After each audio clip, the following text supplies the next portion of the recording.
Welcome to your Daily 5 for Wednesday, June 28th, 2023.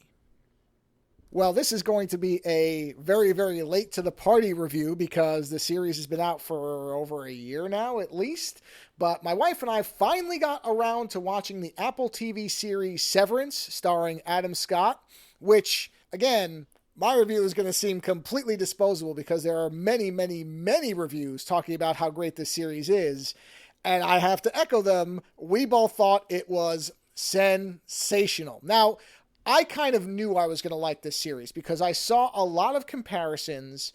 And there's, in some ways I understand them. In other ways it's a little deceptive. So I will make a distinction here. But there were a lot of people who compared it to a series that I absolutely adored called Devs, which I reviewed. Geez, when did that come out? During the pandemic? I don't even remember now. Yeah, I think it was like 4 years ago, something like that. But when Devs came out, I couldn't shut up, and I still don't shut up about it. I still think it's one of the best series I've ever seen, and I just will keep ranting and raving about it. But I had seen people who said, okay, if you like Devs, you're going to like this. If you like Twin Peaks, you're going to like this. If you like a story that is telling a really effective mystery, but also making some really interesting commentaries, you're going to like this. And it looked beautiful. I mean, right from the beginning, it looked magnificent, that kind of retro futuristic look. The fact that it was dealing with liminal spaces, backrooms type of stuff, where it was this impenetrable office underground where people were, and this isn't even a spoiler, where your brain turns on when you're at work one way and turns on a different way when you're out of work. And so we went into it. My wife, I think, was on the fence. I think she might have thought it was a little bit too weird for her at first.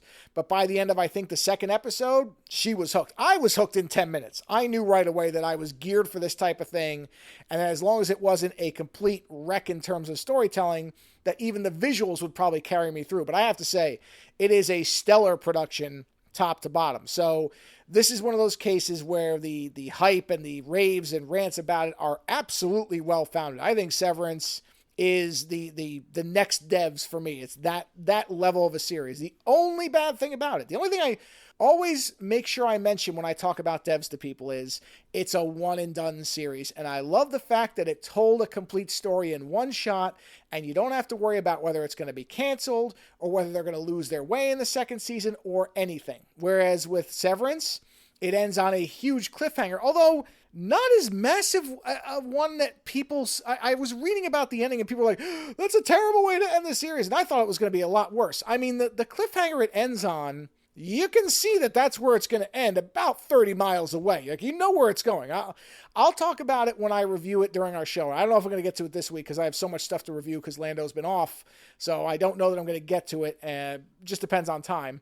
But when I talk about it, the cliffhanger ending really didn't bother me all that much. I knew that's where it was going to be. So I think if you watch enough of these shows, you're going to know exactly where this show is going to end itself. But the downside to a cliffhanger ending is, of course, if something were to happen and the show weren't to come back, writer's strike is still going on. Who knows what the nature of streaming will be in a year or two? It is possible, although unlikely. I think Apple will bankroll this no matter what. I think it's one of their biggest hits outside of Ted Lasso. So I really don't think there's going to be any chance it doesn't come back for at least one more season. But it does end on a cliffhanger. So I'm certainly not going to blame anybody to wait to watch it. But I will say, it is an exceptionally well-done series. Acting, the production design, the look of this thing, and some of the music and the way things are shot is just gorgeous. Ben Stiller directed, I think, almost, well, maybe not all of them, but he directed a good number of them. He's kind of the mind behind this. And I mean, I like this better than, honestly, any of his comedies. If there's one thing Ben Stiller will be remembered for by me anyway, it's probably going to be this, and, if he does more like this afterwards. But you could toss all his comedies in the garbage, and I would still love him for this, because this is fantastic. So, yes, again, you've heard all this probably if you've heard any reviews for Severance, unless you've heard a bad one. But if you've heard any good ones, this is going to be very familiar territory. I know I'm coming to this show extremely late, but I really wanted to watch it with my wife, so I waited. And I'm kind of glad I did, because we watched it at just the right time. We had a nice bank of time to be able to just run through it over the course of 3 or 4 days because we were really hooked.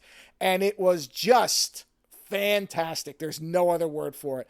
I really liked it. I'm looking forward to season 2. I hope they can keep the momentum of it going. I kind of feel like they will, unless there's some kind of big shakeup. But I mean, it is always a risk. But this is one of those shows where I'm more confident in it going forward than I would be with other ones. So again, Severance, season 1, excellent. If you haven't watched it, you might want to because it's good. Later.